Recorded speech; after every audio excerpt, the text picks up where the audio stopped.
Welcome back to the Speaking and Communicating podcast. I am your host, Roberta. If you are looking to improve your communication skills, both professionally and personally, this is the podcast you should tune into. And by the end of this episode, please log on to Apple and Spotify, leave us a rating and a review and what you'd like for us to discuss on this podcast. My guest today is a good friend of mine because we share so much in common, not only professionally, but personally as well as aunties.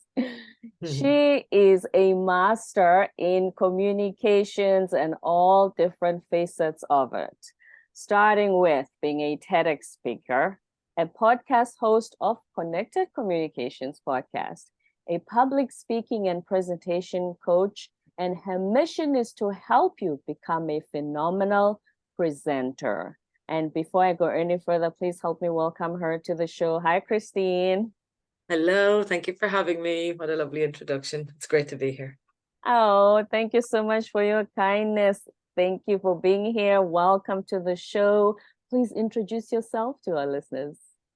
Oh, I'm not sure what I can add there. I might say I have another mission on top of helping people to become phenomenal presenters. And by phenomenal presenters, I would include in that just presenters of themselves. I don't mean just presentation skills. When we meet at networking events, in meetings, at the water cooler in a company, in a sales pitch, they are all times when we present ourselves. So my real goal, well, I have a couple of them. One of them is to abolish the term native English speaker or native speaker altogether. Another is to empower. Really, my goal is 1 million bilingual professionals to stand strong in their confidence, allow themselves to be seen, heard, and promoted to the positions they deserve in the workforce. Native English speaker, you remind me, like I said, there's so much we have in common. And one of the things we have in common, I taught in South Korea, English is a second language. You currently even have clients who, as you said, are from non-English speaking countries. That term was used to describe us teachers who came to teach English in South Korea. So what is it that you have as that's not my favorite term? Well, it's loaded with bias and it creates an attitude of the word imperialism is what comes to me because, of course, it comes out of the UK, but there's a stigma attached to people who don't speak English as a first language, that they're not good enough, that they have to be perfect, and they need to speak in a certain way to be able to be heard and understood. On the opposite side, there is a status associated with so-called native English speakers, people whose first language is English, that gives them, in many cases, and I'm not saying this applies to everybody, of course, but creates a sense of what's the word? Being better than others in them, and an ego and a belief that they don't have to learn another language, that they don't have to listen to somebody else or try to hear what they're trying to say. Instead, they can just dismiss them. Oh, they've got a really strong accent, I'm not going to pay attention, someone will translate it for me later. So that's really why, because it's loaded with bias. And I think it stops so many people from putting themselves forwards, from allowing themselves to speak, feeling confident, and recognizing that if they have the skills in their first language, they also have the skills in another language. It's just a matter of transferring them and understanding the different ways to communicate with different English speakers. I mean, there are over 30 dialects of English in America alone. Over, I think it's 166 dialects of English in the world. There's no native English. So what is speakers. Native then? That's it. When someone comes to you and says, oh, I really want to sound like a native English speaker. All right. Which one? Out of the 166. Out of the 166. You want to sound Irish? Do you want to sound British from this part of the UK, this part of the UK, this part, which part of America do you want to sound like you're from? Do you want to sound like you're from Malaysia, from India? where are we going with this? Mm. Oh, I never really thought about it like that before. I just want people to understand me. Ah, so you actually So just does want to everybody speak else. clearly. It's not necessarily that you want to sound like this native speaker ideal that you've been led to believe exists, but that you just want to be understood. And so that means clarity of diction, enunciation, understanding how to pace and pause yourself across cultures and nationalities so that you can include everybody in your communication. Yeah, that'll work for me. All right, well, let's do that. That's something very different. It sounds very different for sure. Inclusivity as well, which you're going to talk about. But when you say there's this thing of, oh, it's better than others, or speaking the language makes you feel like you're better than others. I remember I used to, one time I had a whole BTS, I think they were winning a Grammy that year for the first time in America. And I, with my middle schoolers, I said, why do you learn English? You know, a lot, I remember this particular one said, teacher, I want to learn English so I can go to America and marry Justin Bieber. Okay, whole other discussion. But I said to them, just remember one thing, English is not better than Korean. Korean will always be your first language. You learn English because you want to have more global opportunities, because the world is, you know, and it is considered, not that it's better, it's considered the global language of business. You don't want to restrict yourself to just speak Korean and I'll only be in Korean communities for the rest of my life. I understand that, but understand that it's not better. And with regards to inclusivity, when you talk about those biases earlier, so that means basically we're doing the opposite of being inclusive when we have those attitudes towards people who don't speak English as a first language. There's a lot to bias and inclusivity. I think it's a word that's bandied about or used very simply and easily these days. When I say bandied about, that's a very Irish term. In other words, it's just used without thinking. Oh, I'm inclusive. Oh, I want to express my diversity. We're doing diversity and inclusion this week, and this is how we're doing it. Flies around on this show all the time. Yeah. So when it comes to bias, I mean, we're all biased. It's a natural thing in the brain. It's natural for us to be biased. It's natural for us to judge. The Neuro Leadership Institute has identified, I believe, over 150 different biases, and they break them down into this model, which is great. That they're really clever in how they communicate things. So the model is called the SEEDS model. Now I have to test myself and see if I remember it. Right. The first one, S, is similarity. So a similarity bias, where you're similar to me, I'm going to go to you first. When you move to a new place, you naturally gravitate, for example, towards the Irish bar if you go to Spain. And then the second one, similarity. Okay. I'm not going to think, and I'm just going to throw it out so that I can say it. Similarity, experience, distance, and safety. Okay, that's the five of them out. Now that I have them out, I'll be able to remember them. So expedience is about the speed of doing something, if I can remember that one correctly. Cutting corners, in other words. How fast can I do this? Oh, I did it this way before. I can do it this way again. It works exactly the same way. That might be experience. I always mix those two up. But then move on to experience bias. Yeah, I did it this way before. It's going to work exactly like this. I'm in this new company, in this new job. It's in a similar industry. This is going to work. Well, hang on a minute. I don't know anything else, but we don't realize we don't know all those things yet for the new company. Right. So that's experience bias. You're using your experience to take actions that you think are the right actions, but you haven't considered all the options. Distance bias then is how far or near you are to something. So if you think about being in a business meeting, when you run hybrid training, you've got some people in a business meeting who are sitting at the table in the room, and you've got two or three people who are dialing in. if you don't have everybody who's in the room on an individual laptop looking directly at the person who's online or the people who are online, there's a distance created between the people who are dialing in online and the people who are in the room. Right. Naturally, we go to the people who are closest to us.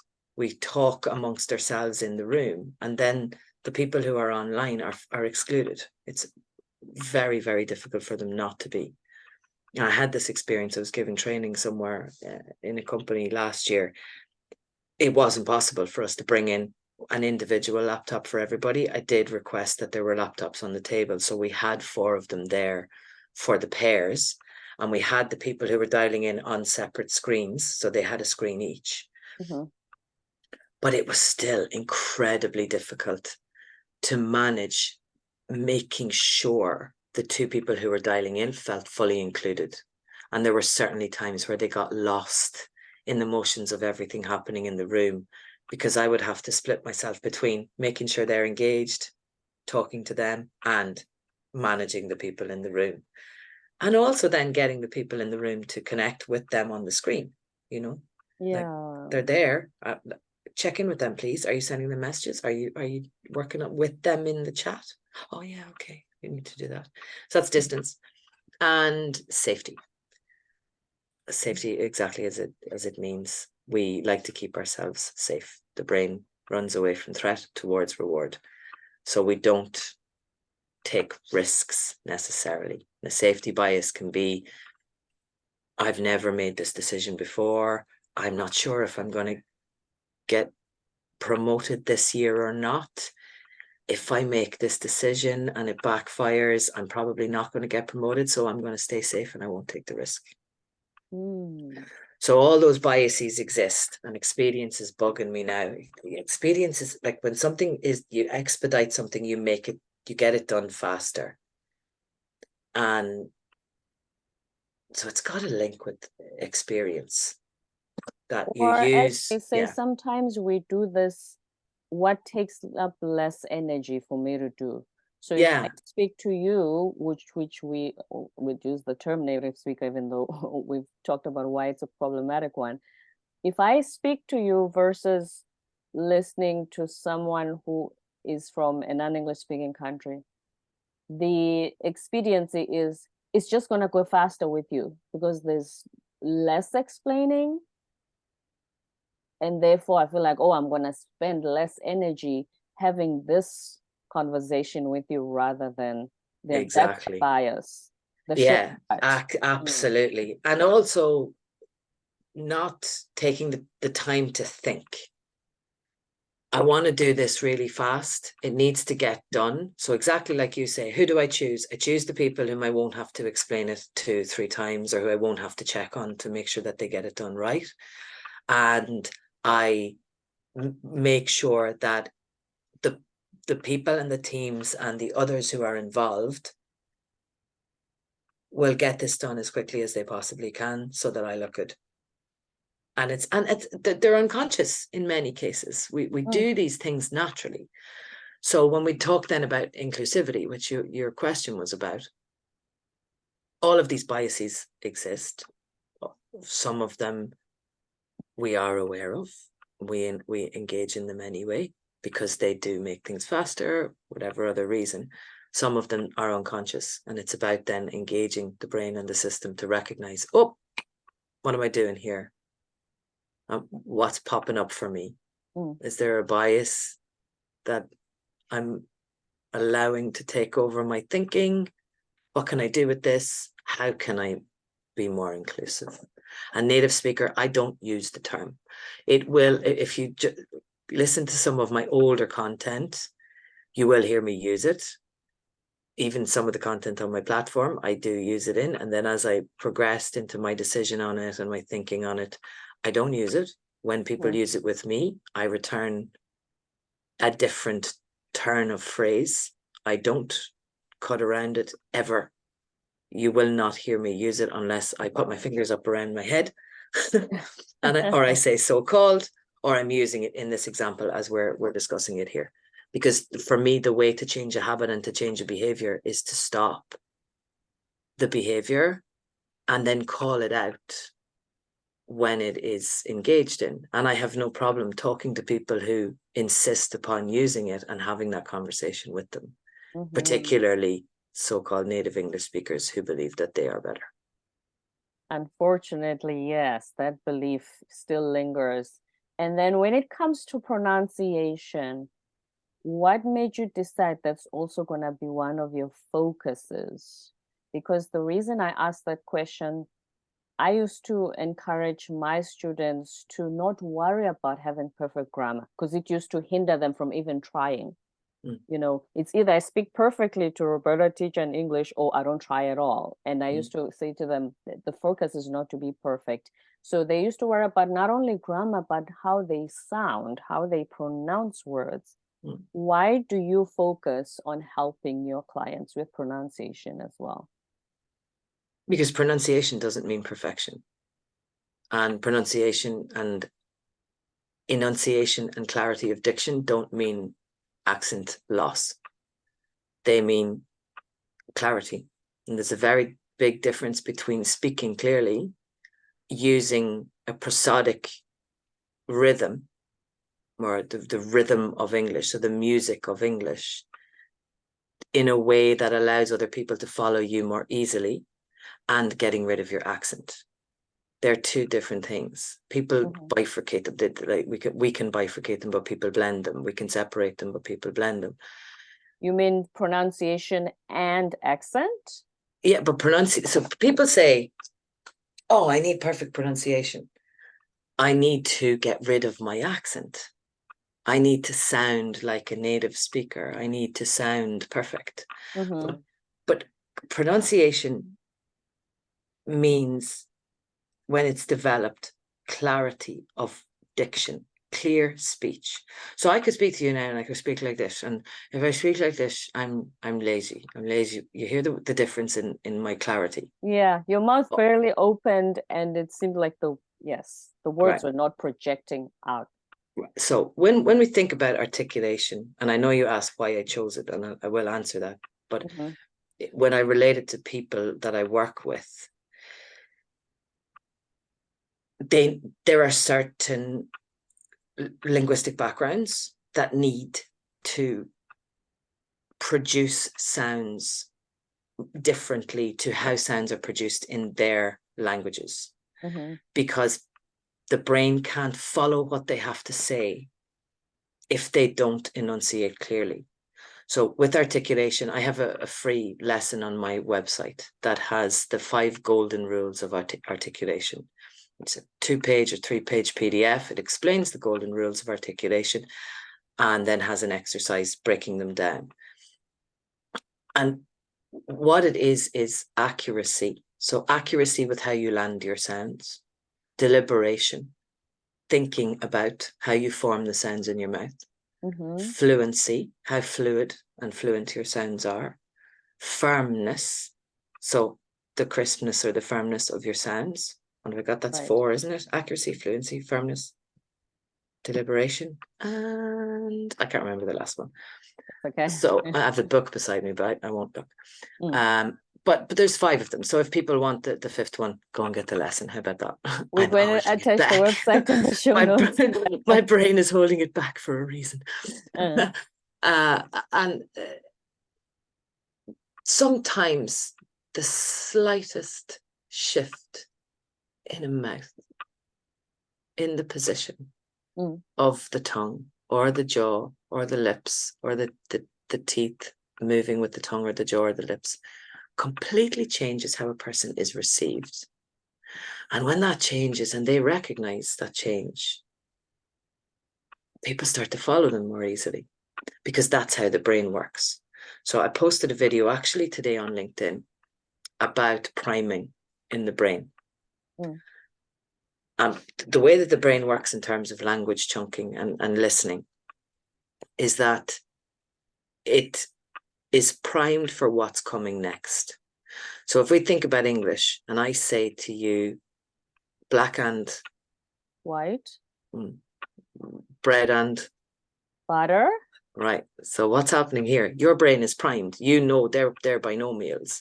So you know that in English, we say black and white. Those words work together. If I said white and, you'd probably say black, but you'd think, why did you say it like that? That was backwards. Oh, yeah. Then if it's backwards, my brain actually has to put the energy to think. Yeah, exactly. Your brain has to use energy to think. Now, in Spanish, as far as I understand, it's negro y blanco. So it's no, blanco y negro. So it's white and black. It's backwards. Do it in reverse. Yes, yes. Okay. So if you come in from Spanish and you're presenting or you're speaking, and this is an example of this kind of phrase, but there are other phrases or terms that you might use, and you slip the sound to a different rhythm. If the listener was expecting a word to come after something you've said, subconsciously expecting it, they're following the flow of your speech, and in their head, the next word that you're going to say is white, because they've heard black and white so many times, their brain is primed to know that that's what's coming next. And you say rustic brown, black and rustic brown. Oh, rustic brown? What was that? Their brain is jolted, and as you said, it uses more energy. So now think about the person who's not used to hearing your accent, the person who maybe has a bias against your accent, the person who thinks that they don't need to try to hear what you're saying or extend their ears even somewhat to try and follow and understand. You've got all these walls up already before you even begin to speak. And then you start speaking and you push on words that don't make sense for you to push on. And the rhythm is all off. What happens? The brain can't follow it. So you cannot be understood. People don't want to listen. People don't pay attention. You don't get asked questions. And this is the reason. And it's sometimes just as simple, as I said, as learning how to move your jaw differently or finding the rhythm of English. And the world, English language schools, because they want to sell it, frighten people into thinking this is something difficult. And in 4 sessions with me, I'll have you in it. It's only a matter of understanding the prosodic rhythm of speech. It's really not that complicated at all. So I haven't answered your question. I recognize that. Right. The reason I'm in it, or it's one of the elements of what I do, is because, one, I love it. There is such an incredible feeling when you bring someone to a place where they recognize the impact that their diction might be having on others. Usually it's through poetry. Find a poem that they love. Start learning from we do it with my one-to-one clients. It's partly in the one-to-one sessions, but I have a training platform that, as you know, that they go into in advance. So at the moment, for example, I'm working on pace with a client from Singapore. And pace, pitch, pace, pause, power, inflection, and tone all go together. They're the modulation facets. That's not clarity of diction. That's something different. That's the rhythm. But we started with pace. When you see them come back to you after they've listened to the content, they apply the technique, the mouth starts moving differently. They realize that a sound is a diphthong instead of a monophthong. Oh, I have to move my mouth twice for that. I never knew that before. That's just a simple little thing. Yeah, you just need to move your mouth. It's two jaw movements there. Okay, right. You move oh wow. Oh, that's a lot easier. All right, and if I shorten that, okay, how can you apply this at work next week? They go and they apply it and they come back and, people didn't ask me so many questions or ask me to clarify as much this week. Oh, how did that feel? Yeah, it felt really great. And then you see the shoulder change and you see them lift. That's why I'm in it, still in it. I got into it because I started training in speech and drama with my mum when I was 7. So by 16, 17, I had trained in the classification of speech, vowel sounds, consonant sounds, and we had to learn the Latin and everything around them. So where they go in the mouth and the different terms. And as I worked in English language schools and with clients, private clients through mum's school, helping them with public speaking, I started to realize that I have a gift, which I tested on my aunt once. It was really cool. She's a a former CEO. She's nearly retiring now, but has been one of my biggest inspirations. She's massive in the oil industry in the UK and globally. And she was home once. There was a word that she wasn't able to pronounce. And she told me, you know, I've never been able to pronounce it. I said, I bet you I'll be able to teach you how to pronounce it. Nope, I've been with coaches all over the world. Nobody's ever been able to do it. Try me. And in less than 90 seconds, she pronounced the word. Yeah. So I have a gift. I can hear in a mouth where the tongue is being positioned, which is causing a sound to be, I don't like the word mispronounced, but pronounced inaccurately, I'm going to say.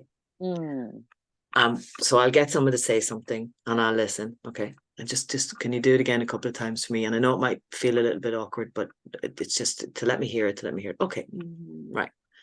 Am I correct that the tip of your tongue is touching the bottom part of the back of your teeth when you make the sound? And then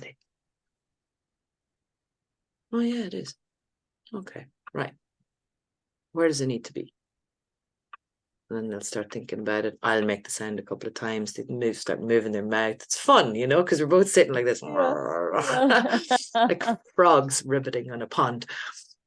And then we compare it to their own language. So if we took a sound, we did this when we first met. Remember we talked about the TH sound? Yes. Right. So I think I did this with you. I was listening to you and I was like, is this where your tongue is? When we first met.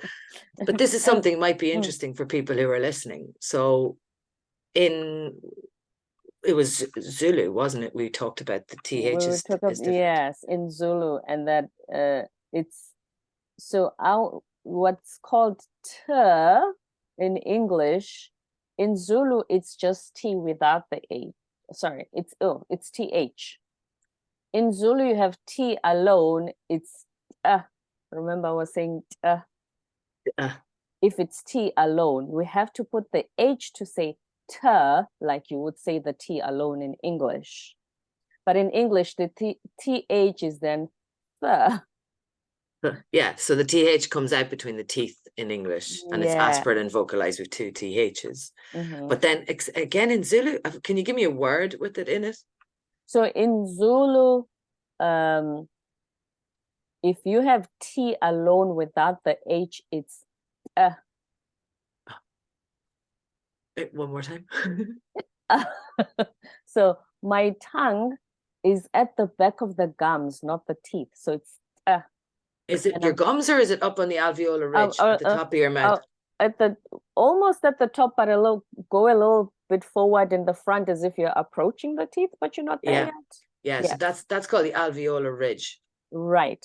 So but then when you blow, you blow at the same time as you say the sound. So you say So it's almost like we did this, tut tut tut. Like yes, we say da da da, and then I said, but if you want to say ta in my language as you do in English, then you must put the H. It's TH. But then in English it becomes a tha. But it's even softer when you say it. Cool. And that's why I still do it, because it fascinates me, the different positions, T and TH particularly, T and D especially across languages are pronounced in different parts of the mouth. The tongue. So when you say tak in Polish, I lived in Poland for a number of months, so I could speak kind of beginner Polish. What I learned at one point was the positioning of some of the sounds, which was really interesting. I was speaking to a speech and language therapist one night. She had me, I have all these pictures of me moving my mouth in different ways to learn the positions for Polish. But the T, and this is Polish, Russian, Bulgarian, Ukrainian, I think Czech as well. There's some Slavic based languages, and I know some Czech people will tell me it's not Slavic based, but there are similarities in positions. The tak means yes. So if you hear the t, it's a bit actually like your one from Zulu. Tak. And if I say tak, in English, like a blue tack or a tack on the wall. Right. The tongue comes back further. Tack. Tack. Yeah. Take. Tall. So the tip of my tongue. Yeah, exactly. It Tips. does a fast movement rather than the tongue stays longer in position. Yeah, there's no projection forward of it like you would have in Zulu, and it's aspirate. So there's no vocalization, there's no movement in the throat. But it's about the position of the tip of the tongue as well. So the tip comes back to that alveolar ridge we talked about a little bit further back. Whereas when I say tack, tack, the tip of my tongue is a little bit flatter, and it's almost like the front of my tongue partly touches the teeth and the ridge at the top. Tack, tack, tack. So if I come into English and I say talk, I was talking to teacher. Right. You hear the way that the T is coming out. T, yes.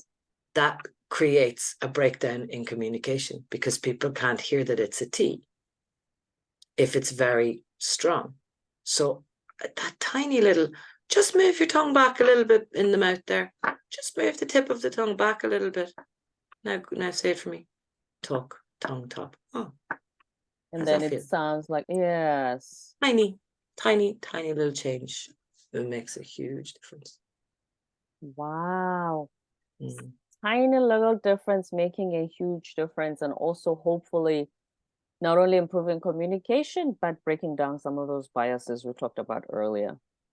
Yeah, and breaking down the disconnect and in fact creating more of a connection.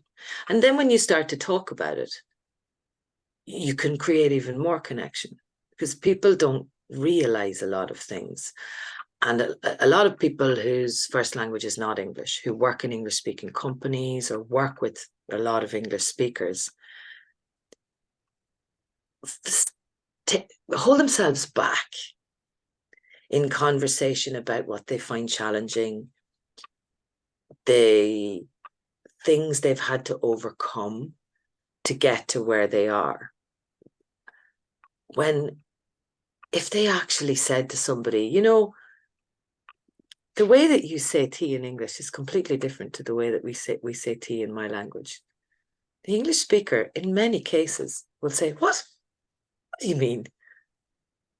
Well, when you pronounce it, and then you have the conversation then about the differences across the languages, and what you find is that people are actually quite fascinated when you start to have the conversation. And that's what helps to overcome the bias, because that brings in awareness. I never thought about that before. Right. I never realized it was such a struggle, and it was so different. I just thought all languages were pronounced the same. Oh, well, no, in fact, they're not. Not at all. And the thing is, speaking of those coming from English-speaking countries, you were talking about how usually, obviously every case is different, but just generally, they don't learn another language. I think one of the advantages of being South African is that, well, currently my country has 11 official languages, 9 of which are African tribes, and then you got English, you got Afrikaans, the Dutch language. And so I speak Zulu, English, I learned Afrikaans in school. So I know how to pronounce the T, for instance, in these 3 different languages, and it's all different. So when I get exposed to a language, even one I haven't been exposed to before, I am immediately aware of the fact that something is going to be different, and I'm open to it. I'm ready for it. So I think the disadvantage of speaking only one language and being exposed to English as the only language, you know, when you grow up, is that then those biases are subconsciously, you know. Yeah, I'm not sure I'd agree with you that they're not taught other languages. In Ireland, we grow up, and from the moment we hit school, we learn Gaeilge, the Irish language. When we get into secondary school, then we have to choose our streamed language. So I learned French at primary school and I learned Spanish at college. Now, the manner of teaching doesn't mean that I know how to speak them. That's very different. Mind you, my Spanish lecturer at college was one of the best women I've ever met. and a fantastic lecturer. I was quite advanced by the end of it. The UK, there's less of a language learning rate. Yeah, that is absolutely true. But they don't not learn languages. It's just not as necessary to know other languages, or hasn't been up to now as necessary to know other languages, because English was this global dominating language. But now that workforces are so much more global and people are moving more and more, it's becoming more important, because companies are starting to look for people who are multilingual. You know, you only speak English. You know what? I actually don't want you working for me, because 10 of my customers are in 10 different countries. And if you have 3 or 4 languages under your belt, you're one person compared to the other 3 that I would need to hire on top of you if you only speak English. So go learn another language, mate. Yes, I think you're right about that. Like, for instance, I have, since being in America, I have friends who say, oh yeah, in high school I took French. But taking French versus actually being fluent and speaking it, and you can potentially work for a company based in France, is a whole different story. If it's not required, as you say, if it's not, because for instance, with me, the 3 languages, if I did well on my science, my math in high school, and I failed one of the languages, I would have to repeat the entire grade. Well, that's how emphasized they were. Yes, you had to be fluent in all 3. So that's a little different from, oh yeah, I took a Spanish class. Oh yeah, I took a French class. I took a German class. And it sounds like sometimes it's something that, I might be wrong, but it's something they might have done for just that one degree, or that, you know, for the credits to be together. But other than that, I don't think it's something that is emphasized as say, be almost as fluent in it as you are in English already, that you already speak. Yes, fluency is certainly a different thing. And what I say is a language proficiency doesn't equal communication competency. So even if I speak Spanish to a level of fluency that would allow me to work in the language, that doesn't mean I can go to Spain and work and communicate effectively in the language, because communication is very different to language. To fluency and proficiency. Yeah, well, you can be let's talk about the so-called native speaker again. Would you agree or disagree that, again, the so-called native speaker, when you meet different people whose first language is English, they're not necessarily proficient in communication? Oh yeah, we used to hang out quite a bit in Korea, because you have so-called native speakers from 7 different countries, and when we get together as teachers, yes, it doesn't necessarily mean you clarify, which you talked about clarity earlier. Your language is so clear, your communication, sorry, is so clear that I understand exactly what the message is. You know? Yeah, there's that, but there's then communication across cultures. So what did I do today? I think I posted, I've done a couple of reels today, so I can refer to them. Was it Facebook today that I did a reel on?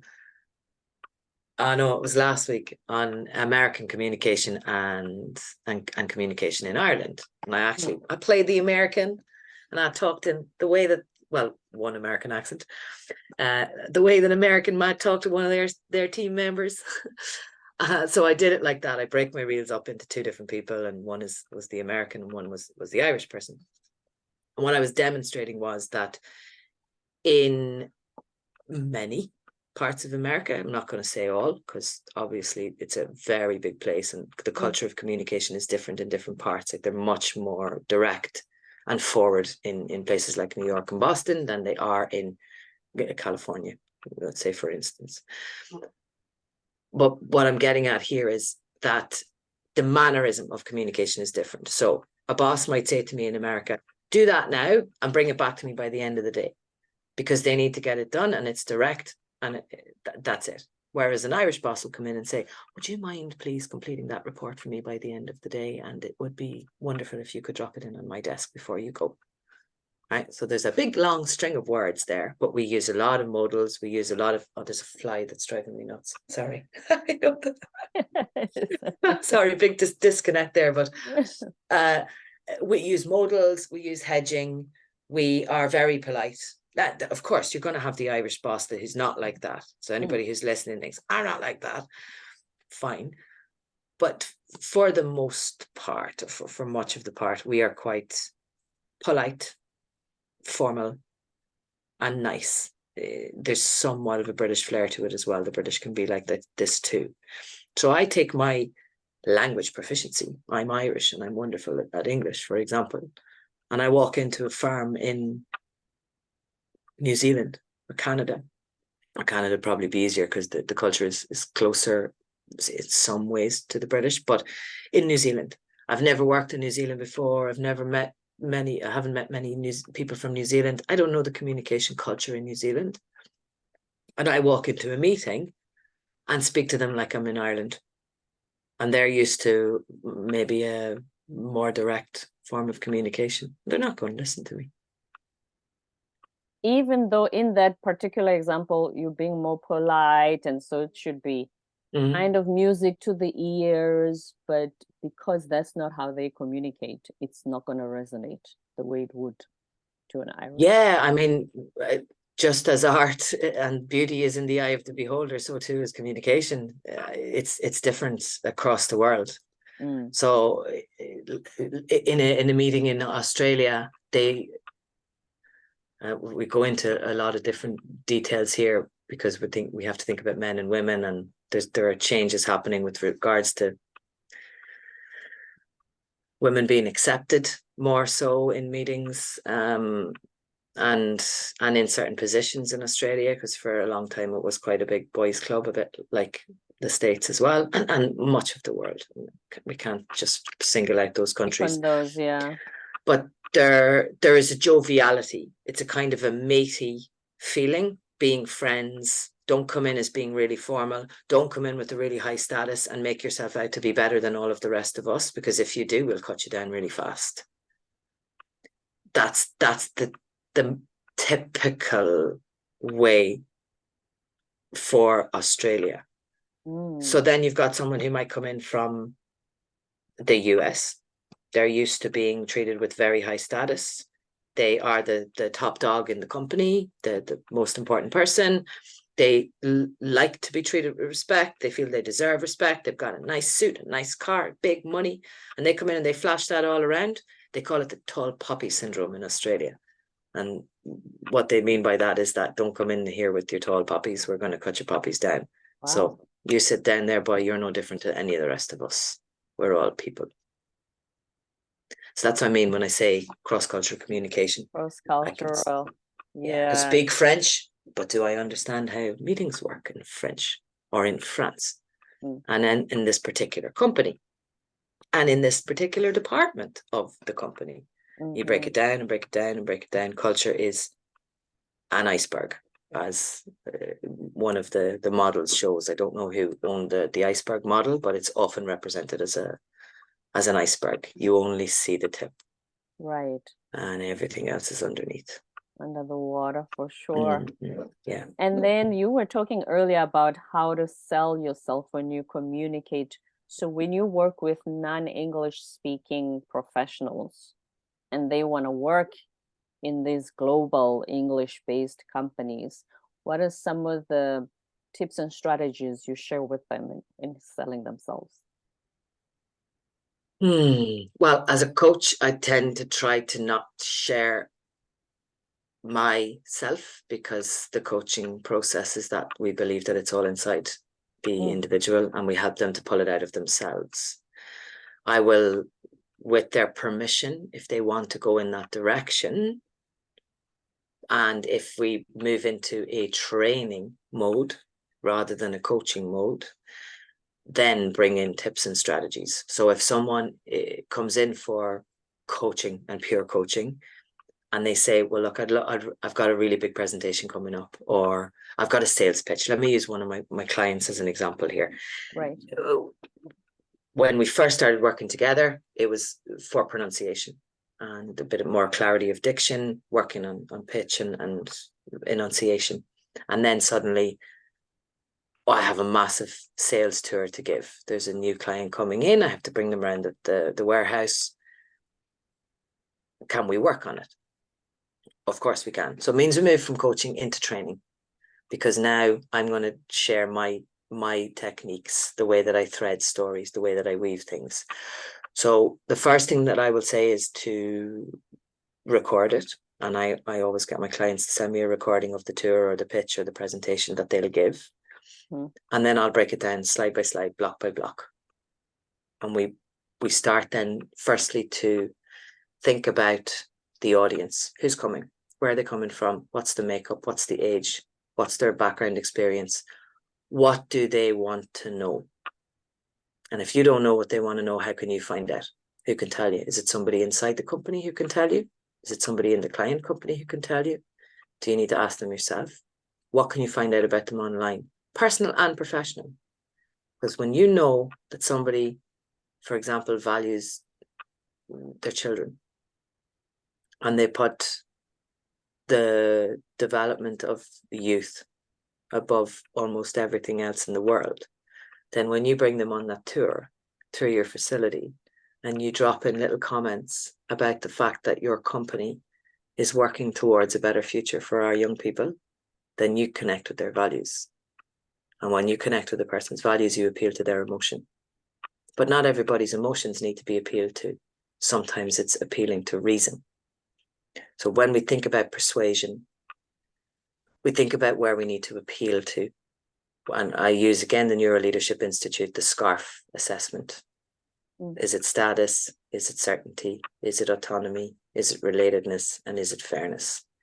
If it's certainty, we're appealing to reason. And so they need data, they need facts, they need to reasonably understand what's happening, they need to feel secure and sure. If it's everything else, it's emotion.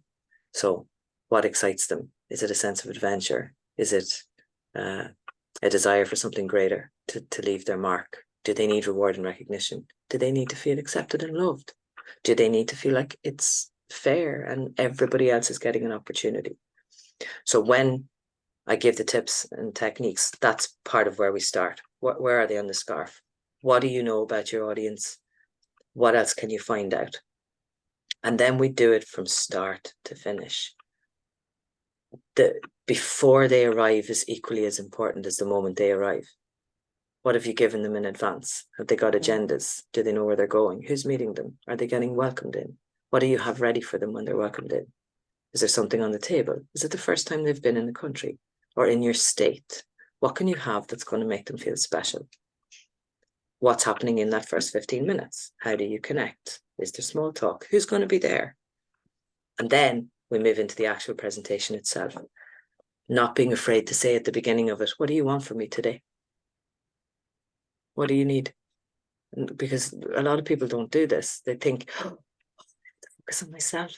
I have to do this perfectly. I have to speak in the right way, and I have to give them all the right information and tell them everything. Hang on a second. Relax yourself there. Take the focus off yourself. You're not the most important person in the room. Your client is. They are. What do you need from me today? What do you want to know about? What's most important to you? These are the 3 things that are most important. Fantastic. You've already prepared your stories. Your personal stories, but personal career stories. So what other clients have you done these things for? How can you refer and weave and thread in examples throughout your tour of what you've done before, how it's been successful, and how it applies to their needs? So when you hear those needs in advance, then you can flex and adjust your content throughout your tour to meet those needs. So by the end of it, you might get questions. The questions will be more about what else you can do for them and how you can start working together, as opposed to questions to clarify anything, because you have given them everything they need. Right. Give them There's some of everything them. they need. It is definitely all about them. So take the self-consciousness away from you. Take the Yeah, focus away from you. yeah. And And don't be afraid to say, that's a great question. I don't have that data with me right now. If you need it before you leave, I'll get it for you. And and you get on the phone, get me this, have it for me when I get back to the meeting room after the tour. Or if not, I'll follow up with you afterwards and I'll send you over a presentation. Or I'll workshop it for you. nobody expects you to Whatever know they need. everything. Of course not. Some do. I mean, I agree with you. For the most part, people don't. But you do get people who come in who intentionally try to put people in positions where they will catch them out. Oh, yes.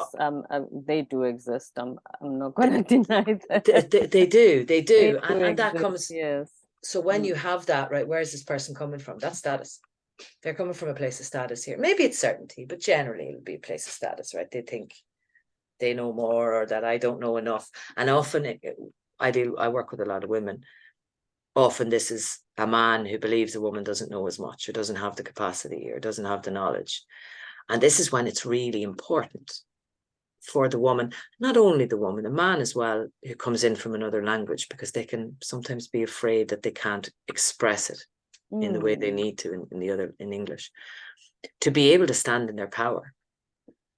Take a deep breath. Emotional regulation is key. So we'll do work on emotional regulation in the moment, managing your own emotions and someone else's, and look at the person. And inside your head, maybe you can change them into a cartoon character if you need to make yourself giggle inside, because that breaks down any fear or panic. You can quote Christine on that. Yeah. Sometimes I look at people and I imagine them if they were one of the Simpsons, or you make them funny in your brain, because when you do that, you kick yourself with a little bit of dopamine and you break down any of that cortisol and the threat, and they just become a human or even a cartoon character in this case. So they're like a fluffy bunny. There's no more threat. And when there's no more threat, you're able to think rationally. Yes. So, right, maybe they just need a bit of certainty here. And that's why they're pushing me so much, because they were let down before, or they're afraid, or they're having a bad day about something else that doesn't really matter or connect with this, but they're taking it out on this because they can. What do I need to give them? Right. I'm just gonna take the behavior. Maybe they're from a different culture, and that's how they communicate in that culture.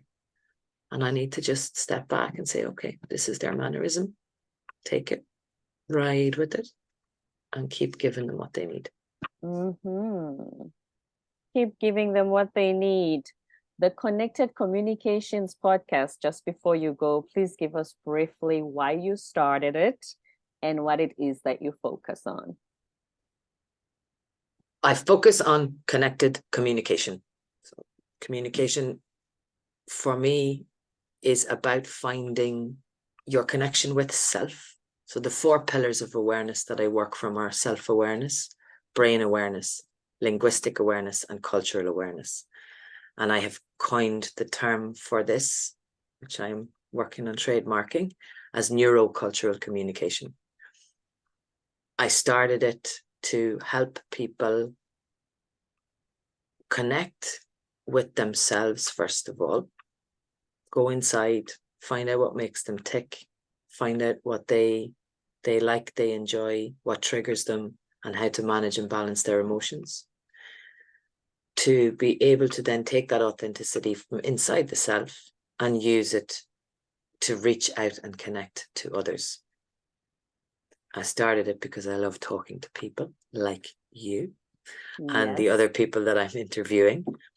And if I'm completely honest, because for most of my life, I have wanted to be a radio show host. I never tried it. I never went for it. You would be so good at it. It was always something I wanted. And you have the voice secretly. for it too. Thank you. And somebody told me that on a telephone call when I worked for a logistics company in Australia once. This guy was a customer and he was in Perth and he had a problem with his logistics. And he said, you have a great voice for radio. Have you Yeah, ever you thought about go. it? I was like, "Oh, I've thought about it." But so that's the reasons why. One, because I I love to share my knowledge, my experience, and to research more, to be able to share it more, to be able to connect with people from all over the world and build my network and build my connections, learn from them like I did from you last week, and I am from others that I speak to. Thank you.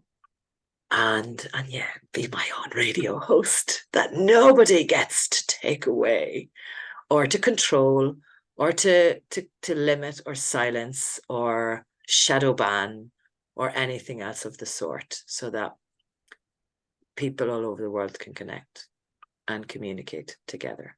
And coming in a few months, we're going to start talking about languages and accents and bias. And that's a mark that I want to leave on the world. Languages and accents and bias. Mm. Some of what we touched on today for sure. Yeah, well, I hope you'll be part of the panel. My goal is to have a panel discussion. So anybody actually who's listening, if you come from a different linguistic background other than English, and you would like to join a panel discussion in probably end of August, September, yeah, I mean, you're on my list for sure. I want to explore with maybe 6 or 7 people, 6 or 7 different linguistic backgrounds, the experience of language and accents and bias in their lives from a career perspective, from a communication perspective, and where the world can go if we maybe abolish the term native speaker. Native speaker. and if we start to step out of this bias. And as I said in one of my podcast episodes about native speakerism, unite in celebration of our differences, because we are all different, but that's what makes us wonderful. That's the beauty. That's where it lies. Yeah. Yeah. Those are the words of wisdom from Christine Mullaney, the neo-cultural communications trainer, TEDx speaker, podcast host, public speaking and presentation coach, and so much more that you have heard today on today's episode. If I don't let you go, I'm never going to stop, because you know how you and I. Yeah, I know. We talk. We can talk. And never stop. But thank you so much for taking your time to be here today and to share all this wisdom and experience with your clients with us, so that we can learn more and to be aware of our biases. So thank you. Well, thank you for the opportunity to speak, for the beautiful questions, for where it's gone and the flow. I really enjoyed it. Really appreciate you. Absolute pleasure. Thank you, Christine. And before you go, where can we find you? The website where you have all these resources and so much more from you on the internet. You can find me on any social media channel. I'm on LinkedIn, Christine Mullaney, Mullaney. And I've been saying Mullaney, I'm sorry. Yeah, but you're American now. That's how the Americans say it. Many of the Americans. So it's all right. Don't worry about it. They'll understand. Yeah, on LinkedIn. My website is languagecouragecoaching.com. So finding the courage to use the language that you have in the moment.